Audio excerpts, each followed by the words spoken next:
बिस्मिल्लाहिर्रहमानिर्रहीम अस्सलाम वालेकुम friends. Hello guys, welcome to legal youtuber channel. दोस्तों उम्मीद है आप सब खैरियत से होंगे। दोस्तों काफ़ी ज़्यादा लोग ऐसे कंट्रीज ढूंढते हैं जहां की पीआर और सिटीजनशिप लेना काफ़ी ज़्यादा आसान हो। ऐसे ही आज मैं आप लोगों के लिए एक ऐसी कंट्री लेकर आया हूं जहां की आप पीआर और सिटीजनशिप बहुत ज़्यादा आसानी ले सकते हो। साथ ही दोस्तों अगर आपके पास इस कंट्री का पासपोर्ट आ जाए, मतलब कि सिटीजनशिप आ जाए, तो आप बहुत सारे कंट्रीज में वीज़ा फ्री एंट्री भी हासिल कर सकते हो। लाइक यूके में, नॉर्वे में, पोलैंड में, रोमेनिया में, स्पेन में, स्वीडन में और बहुत सारे बिग कंट्रीज के अंदर, सिर्फ कनाडा और यूएस को छोड़कर। इसके अलावा बहुत सारे शेंजन कंट्रीज भी इसमें शामिल हैं जहां पर आप वीज़ा फ्री एंट्री बिल्कुल आसानी ले सकते हो। अब इस कंट्री में कैसे आपको पीआर हासिल करना है, कैसे आपको सिटीजनशिप हासिल करना है, वो आज की इस वीडियो में हम बात करने वाले हैं। तो चलिए दोस्तों करते हैं इस वीडियो को शुरू। मेरा नाम है राजिक और आप देख रहे हैं लीगल यूट्यूबर चैनल। तो चलिए शुरू करते हैं।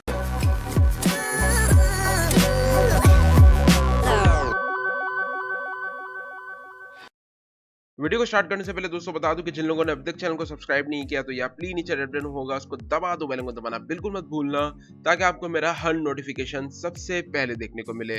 दोस्तों इस कंट्री का नाम है पैराग्वे और ये एक साउथ अमेरिकन कंट्री है।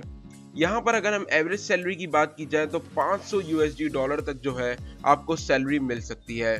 इस कंट्री के अंदर दोस्तों आपको ना ही ज्यादा खर्चा है, रेंट भी आपको ज्यादा देखने को नहीं मिलेगा। मतलब अगर आप 500 यूएसडी डॉलर तक कमाते हो तो आप बिल्कुल आसानी वहां पे रह सकते हो और वहां पे अयाशी की जिंदगी निकाल सकते हो। अगर हम बात करें दोस्तों पासपोर्ट रैंकिंग की, तो सबसे बड़ा जो इसका बेनिफिट है इस कंट्री का वो यही है कि इसका पासपोर्ट जो रैंकिंग है वो बहुत ज़्यादा अच्छा है। अगर हम बात करें इसकी रैंकिंग की तो दोस्तों आप खुद देख सकते हो, पूरी दुनिया के अंदर 36 नंबर के ऊपर ये कंट्री रैंक करता है और यहाँ पर 141 कंट्रीज जो है वो वीज़ा फ्री एंट्री देते हैं। अब आप यहाँ पे देख सकते हो दोस्तों, वीज़ा फ्री एंट्री के अंदर नॉर्वे है, पोलैंड है, पुर्तगाल है, रोमेनिया है, इसके अलावा सर्बिया है, स्पेन है, स्वीडन है, स्विट्जरलैंड है। इसके अलावा अगर आप यहाँ पर आ जाओ तो यहाँ पर आपको जर्मनी, फ्रांस, फिनलैंड, मतलब बड़े बड़े कंट्रीज आपको वीज़ा फ्री एंट्री दे रहे हैं। साथ ही में जो मैंने आपको यूके का कहा था तो आप यूके भी देख सकते हो दोस्तों। ये है हेलने पासपोर्ट जो कि दुनिया के जितने पासपोर्ट होते हैं उसकी रैंकिंग बताती है। तो आप खुद देख सकते हो दोस्तों कि इस कंट्री का पासपोर्ट बहुत अच्छी तरीके से पूरी दुनिया में 36 नंबर के ऊपर रैंक करता है। अगर आप इसका पासपोर्ट हासिल करना चाहते हो तो इस वीडियो को कंप्लीटली जरूर देखो। अब आ जाते हैं दोस्तों उसके मेन टॉपिक के ऊपर कि आप पैराग्वे का पासपोर्ट और पीआर कैसे हासिल कर सकते हो। दोस्तों सिटीजनशिप हासिल करने से पहले आपको पीआर लेना काफी ज्यादा जरूरी है, उसके बाद ही आप सिटीजनशिप के स्टेप के ऊपर जा सकते हो। अब बिल्कुल आसानी आप इसकी पीआर हासिल कर सकते हो, वो कैसे, वो बात करते हैं। अब पीआर हासिल करने के लिए दोस्तों आपको पैराग्वे जाना होगा। अब आप किसी भी वीज़ा के ऊपर चले जाओ, चाहे वो वर्क वीज़ा हो या फिर विजिट वीज़ा हो या फिर कोई और बिजनेस वीज़ा हो, स्टूडेंट वीज़ा हो, कोई भी वीज़ा हो, बस आपको पैराग्वे पहुंचना होता है। पैराग्वे जाने के बाद आप पीआर हासिल कर सकते हो। अब आप दोस्तों अगर आप ट्रांजिट वीज़ा लेके जाते हो तो आप ट्रांजिट वीज़ा के ऊपर पीआर हासिल नहीं कर सकते। आपको सिर्फ इन वीज़ाज के अंदर से ही सिलेक्ट करना होगा, visit visa, business visa, student visa या फिर वर्क वीज़ा।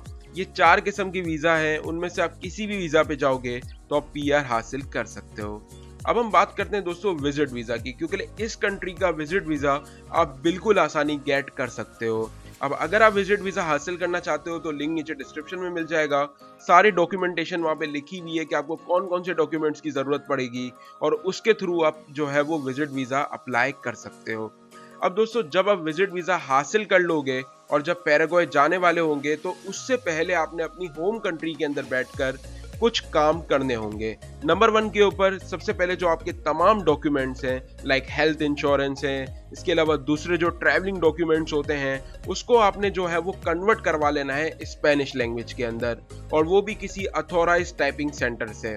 अब स्पेनिश कराने के बाद दोस्तों आपने सेकंड काम ये करना होगा कि आपने अपने होम कंट्री के अंदर ही बैठ के वहाँ के पैराग्वे के एक लॉयर को हायर कर लेना है। अब लॉयर को हायर क्यों करना है वो मैं आगे आपको बताता हूँ, लेकिन लॉयर आपकी सबसे ज्यादा हेल्प करने वाला है। मतलब 90% पीआर दिलाने में हाथ उसी का ही होगा। अब लॉयर आपसे जो फीस चार्ज करेगा दोस्तों वो 1200 यूएसडी डॉलर तक हो सकते हैं। अब वो आपकी डीलिंग के ऊपर डिपेंड करता है कि अगर आप अच्छा डील करोगे तो हो सकता है ये इससे कम में भी आपसे काम कर ले। अब जिसमें आपको वो तमाम डॉक्यूमेंट्स भी प्रोवाइड करता है दोस्तों, और साथ ही में आपको पीआर दिलाने में भी मदद करता है। अब लॉयर हासिल करने से दोस्तों आपको बेनिफिट क्या होंगे वो मैं आपको बता देता हूँ। जब आप वहाँ पे एयरपोर्ट पे लैंड करोगे तो आपका लॉयर ही आपको पिक करने आ जाएगा, और साथ ही आपको जो पीआर के लिए डॉक्यूमेंट्स की जरूरत है जो कि आपको पैराग्वे से हासिल करने हैं वो आपसे दिलाने में मदद करेगा। साथ ही में दोस्तों जो आपके डॉक्यूमेंट्स होंगे उसे अटैच करना, उसके अलावा किस तरीके से उसको सीक्वेंस वाइज लगाना है, कैसे आपके केस को मजीद स्ट्रॉन्ग करना है, वो सारी चीजें आपका लॉयर ही देखेगा। जिससे होगा ये दोस्तों कि जब भी आप पैराग्वे के अंदर लैंड करोगे तो जाते ही आप अपने पीआर प्रोसेस को शुरू कर पाओगे। अच्छा, अब जब आप एयरपोर्ट पर पहुंच जाओगे तो होगा ये दोस्तों कि वहां पर आपको इमिग्रेशन ऑफिसर मिलेगा जो कि आपसे कुछ क्वेश्चंस करेगा। उसके बाद आपसे $100 चार्ज करेगा एंट्री देने के लिए। अब जो आपको एंट्री वहां पे मिलेगी दोस्तों वो 180 दिन की होगी, मतलब कि 6 माह तक आप वहां पे बिल्कुल लीगल तरीके से रह सकते हो, और इन 6 मंथ्स के अंदर अंदर ही आपको अपना पीआर प्रोसेस जो है वो कंप्लीट करना होगा और अपना पीआर हासिल करना होगा। अच्छा, अगर आप चाहो तो ऐसा भी बिल्कुल कर सकते हो कि आप पैराग्वे पहुंचने के बाद जो है वो वहां पर लॉयर फाइंड करो और फिर लॉयर को हायर कर लो।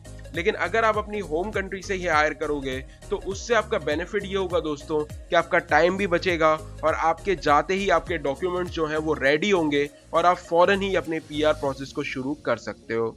अच्छा, बहुत सारे लोगों के माइंड में ये चीज आती है कि सर इमिग्रेशन ऑफिसर जब हमें पकड़ेगा तो वो हमसे कुछ सवाल पूछेगा। अब सवाल के अंदर कुछ ऐसा ना हो कि हमारे मुंह से गलती से कुछ और निकल जाए और फिर वो हमें एंट्री ना दे और दोबारा वापस भेज दे। तो दोस्तों ऐसा बिल्कुल भी नहीं होता। बस आपने करना ये होता है कि आपने थोड़ा सा दिमाग से काम लेना है कि आपने गूगल से पहले ही जो मशहूर जगहें हैं वहाँ की उसको सर्च कर लेना है, उसके नामों को याद कर लेना है, और जब इमिग्रेशन ऑफिसर आपसे पूछेगा तो फिर आप बता सकते हो कि मैं विजिट के लिए आया हूँ और ये जो मशहूर जगह है आपके यहाँ पे वो मैं देखना चाहता हूँ। यहाँ पर आप अपने पीआर प्रोसेस का भी उसे बता सकते हो कि मैं पीआर अप्लाई करना चाहता हूँ यहाँ पे फॉर स्टडी के लिए, बिजनेस के लिए, जॉब के लिए। कोई भी आपने एक अच्छा रीजन उसे देना होगा, और ऐसा बिल्कुल भी नहीं है कि वो आपको वापस भेज दे। ये चीज आप अपने दिमाग से निकाल दो कि हो सकता है वो आपको वापस भी भेज दे, तो ऐसा बिल्कुल भी नहीं होगा। पैराग्वे के अंदर एंट्री बिल्कुल आसानी मिल जाती है। अब जब आप अपना दोस्तों लॉयर हायर कर लेते हो तो ये चीज का आपने ध्यान बिल्कुल रखना है कि आपने कोई भी पेमेंट उसे नहीं करनी, क्योंकि दोस्तों आप उसे जानते नहीं हो, आपको नहीं पता कि वो बंदा सही है या फिर नहीं है। हो सकता है आप पेमेंट कर दो और जब आप वहाँ पे एयरपोर्ट पे लैंड करो तो आपको पता चले कि ऐसा कोई बंदा ही नहीं था और जिसने आपसे पेमेंट ली वो तो एक फ्रॉड था। इसीलिए दोस्तों आपने पेमेंट बिल्कुल नहीं करनी। हाँ, अगर वो आपसे डॉक्यूमेंट्स मांगता है आपके तो वो आपने बिल्कुल देना है, क्योंकि वो आपका केस रेडी करेगा, लेकिन आपने पैसे एक भी नहीं देने एडवांस में। आपने उसे कहना है कि जब मैं वहां पर पहुंचूंगा तो मैं आपकी फीस जो है वो आपको पे कर दूंगा। अब दोस्तों यहाँ पर आपने डीलिंग खुद करनी होगी लॉयर से। अब किस तरीके से आप डील करते हो, वैसे ज्यादातर लोग जब जाते हैं तो 1000 से लेके $1200 तक लॉयर जो है वो चार्ज करता है सारे डॉक्यूमेंट्स की फीस को मिला के सब कुछ। ठीक है, तो ये आपने खुद ही डील करना होगा लॉयर से कि वो आपसे कितने पैसे लेगा। अच्छा, फिर जब आप वहां पर चले जाओगे दोस्तों, जब लॉयर आपके केस को रेडी कर देगा उसके बाद टाइम आ जाएगा केस को सबमिट कराने का। अब जब वो कोर्ट के अंदर आपके केस को सबमिट करवाएगा तो उसकी फीस आपने खुद देनी होगी, जो कि 1800 से लेके 2000 यूरो तक बनती है। ये केस सबमिशन की फीस होती है जो कि आपको खुद ही पे करनी होगी, आपका लॉयर पे नहीं करेगा। अब जब आप केस वहां पे सबमिट कर दोगे दोस्तों तो 96% जो है वो आपका केस अप्रूव्ड हो जाएगा, क्योंकि अब तक जितने भी पीआर केसेस रजिस्टर्ड किए गए वहां पे केस सबमिशन की गई उसमें से 96% जो है वो अप्रूवल रेट ही है। अब 4% दोस्तों ऐसा होता है कि केस रिजेक्ट हो जाता है। अब वो किस बेस पे किया जाता है वो भी मैं आपको बता देता हूँ। अगर आपके मेडिकल के अंदर कोई प्रॉब्लम है, शायद आपको कोई बीमारी है या कोई भी ऐसी चीज है, तो फिर आपके केस को रिजेक्ट कर दिया जाएगा। या फिर जो आपने अपनी कंट्री से पुलिस का क्लियर सर्टिफिकेट लेते हैं आप लोग, उसके अंदर अगर कोई भी क्राइम आ जाता है या कोई भी ऐसी सिचुएशन आ जाती है, कोई ऐसी परेशानी आ जाती है, तो उसके थ्रू भी आपके केस को रिजेक्ट कर दिया जाता है। अगर आपका मेडिकल बिल्कुल क्लियर है, पुलिस क्लियर सर्टिफिकेट भी बिल्कुल क्लियर है, तो 100% आपको पीआर मिल जाएगा। और फिर जब आपका कोर्ट के अंदर केस सबमिट होगा दोस्तों, उसके बाद आपको एक अप्रूवल लेटर दिया जाएगा जब आपके केस को अप्रूव्ड कर लिया जाएगा। उसके बाद आपने करना ये होगा कि आपने इमिग्रेशन ऑफिसर के पास जाना है, मतलब इमिग्रेशन ऑफिस जाना है। वहां पे जाने के बाद दोस्तों आपने पीआर के लिए अप्लाई करना है। अब पीआर के लिए अप्लाई करते हुए आपको वहां पे भी फीस पे करनी होगी, तकरीबन 300 से लेके 400 यूएसडी डॉलर तक पीआर कार्ड की जो आपने पेमेंट है वो आपने पे करनी होगी। अब वो करने के बाद दोस्तों 20 से 25 दिन के अंदर अंदर ही आपको जो आपका पीआर कार्ड है वो इशू कर दिया जाएगा परमानेंट के लिए। अब यहाँ पे दोस्तों बात करें, जब आपको पीआर मिल जाता है तो फिर उसके अंदर आपको क्या क्या बेनिफिट्स मिलते हैं। अब पीआर लेने के बाद दोस्तों आप वहां पे कोई भी प्रॉपर्टी बाय कर सकते हो। अगर हम बात करें रूरल एंड नॉर्दर्न एरियाज की, वहां पर तो आपको 3 से 4 लाख के अंदर बहुत अच्छी जगह मिल जाती है वहां पे, जहां पर आप फार्मिंग भी कर सकते हो या चाहो तो उसे रेंट पे भी दे सकते हो। अब दोस्तों वहां पर पीआर मिलने के बाद आप अपनी पूरी फैमिली को स्पॉन्सर भी कर सकते हो। तो मतलब ये बेनिफिट्स आपको मिल जाते हैं। अब बात करते हैं दोस्तों सिटीजनशिप कैसे हासिल की जाए, वहां का पासपोर्ट कैसे हासिल किया जाए। अब पहले क्या होता था दोस्तों कि जो भी लोग वहां पर जाते थे वो इसी तरीके से लॉयर को हायर करते थे और फिर पीआर के केस को सबमिट करते थे। पीआर के मिलने के बाद दोस्तों वो फौरन ही सिटीजनशिप के लिए अप्लाई कर सकते थे और फिर सिटीजनशिप उनको मिल जाती थी। तो लोग क्या करते थे, वो दोबारा से अपनी कंट्री चले जाते थे सिटीजनशिप लेने के बाद। लेकिन अब यहाँ पे रूल्स को चेंज कर दिया गया है। अब सीन ये है दोस्तों कि अगर आपको पीआर मिल जाता है तो फिर आपने 3 साल वहां पर निकालने होंगे। अब चाहे वो आप बिजनेस करके निकालो, जॉब करके निकालो या घूम फिर के निकालो, ये आपके ऊपर डिपेंड करता है। लेकिन आपको वहां पे 3 साल गुजारने हैं, उसके बाद ही आपको सिटीजनशिप के लिए अप्लाई करना है। अब सिटीजनशिप के लिए अप्लाई करने के बाद दोस्तों 100% आपको सिटीजनशिप मिल जाएगी 3 साल निकालने के बाद। और फिर जब आपके पास पासपोर्ट आ जाएगा तो फिर आप किसी भी कंट्री में स्विच हो सकते हो। बड़ी से बड़ी यूरोप कंट्री के अंदर, यूके के अंदर, कहीं पे भी आप जाना चाहो, वीजा फ्री एंट्री है दोस्तों। वहां जाके आप जॉब कर सकते हो, सब कुछ कर सकते हो। तो आपने इस प्रोसेस को ऐसे ही कंप्लीट करना है। अगर आप चाहो तो इंटरनेट पे मजीद इसको सर्च कर सकते हो। जो भी मैंने आपको चीजें बताई है ये 100% ट्रू है, इसके अंदर कोई भी फेक चीज नहीं है दोस्तों। लेकिन फिर भी आप इंटरनेट के ऊपर रिसर्च करके उसके बाद इस प्रोसेस को शुरू कर सकते हो।